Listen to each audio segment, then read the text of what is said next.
Hey guys, George here from the F1 Chronicle, and what a qualifying session we've just had in Canada. So in light of that, I'm bringing you 5 things that we learned from the Canadian Grand Prix qualifying today. So, first of all, where else can we start than other with George Russell, who's our pole sitter? A huge surprise for pole today. This was a very, very exciting qualifying session, like I just mentioned. I'll get into all the nitty gritty of that. But yeah, the biggest takeaway is that George Russell is on pole for the Canadian Grand Prix. I never saw this coming. Going into this weekend, Mercedes was saying that their upgrade package would bring them a lot of lap time. So much so that it could, potentially catapult them towards the front of the grid again. And most people were understandably laughing at that. I remember in the weekend warm-up, I think it was either Will Buxton or someone else who was literally just laughing at that sentiment. But you know what? Who's laughing now? Not Mercedes, not anybody else either. So, yeah, incredible for George Russell. Put an amazing lap in. A 1:12 dead, I think it was, in the end. But the second thing that we learned is that Max Verstappen set an identical time to him. And the result of that is that, obviously, even though they have equal times, to the thousandth of a second, the guy who sets the lap first gets precedent because they set it first, and that's the rule. That's always been a rule, and that has happened. That happens more than you think, actually. But the times in general around Canada were super, super tight. It is quite a short lap. It's one of the shorter laps of the season in terms of both distance and time as well. But yeah, lap times very, very close, and something as well. I mean, this is kind of a two-parter, really. And it all leads on to the fact that, Red Bull arguably might have re-signed the wrong driver here, because Sergio Perez had a horrible day. They were pointing out in commentary that he's never qualified higher than 8th place in Canada before for any team in his F1 history, which is really bad considering considering the results he has in general over the years, and the fact he's been at Red Bull now. This is his 3rd Grand Prix as a Red Bull driver in Canada. So, yeah, really, really bad for him.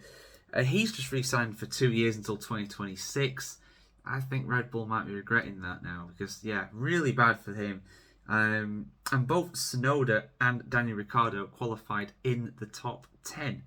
Tsunoda up in P8, but Ricciardo in particular up in P5. And this is despite Jacques Villeneuve, the 1997 world champion, Canada's only ever Formula 1 world champion, coming out and saying in the Sky commentary that Ricciardo is finished.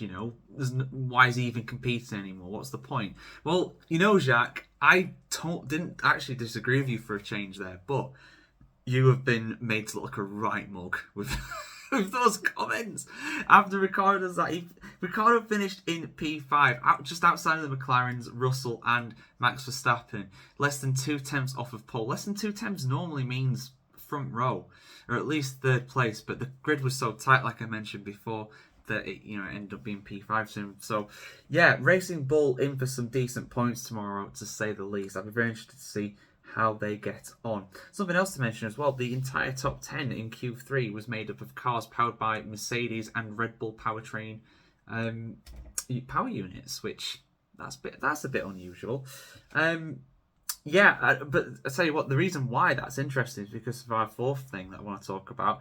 Ferrari, they didn't make it through to Q3 either. They put on some used tyres in Q2 and thought it'd be enough for them to get through, but absolutely not, as it turns out.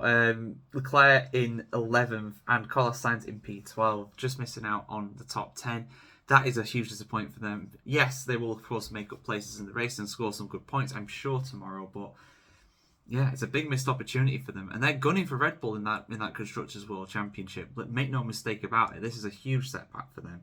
And the last thing I want to talk about really is the weather. The weather's been playing a massive role all weekend, but it's quite cold in Canada in general, but for F1 standards it is as well, and that seems to have played a part too. And the rain was on and off as well. It didn't get wet enough to do have intermediate tyres, but I am told that the rain is meant to return for tomorrow, so it's going to be an interesting time for sure, trying to predict that. And as we've seen with races in the past, Canada, when it rains, absolutely throws the cat amongst the pigeons. But yes, George Russell on pole for tomorrow's race. What did you think about the qualifying session? Let us know in the comments below. And of course, we'll be back tomorrow with much more F1 news. And of course, 5 things that we learned from the Canadian Grand Prix. So keep it tuned here to the F1Chronicle.com.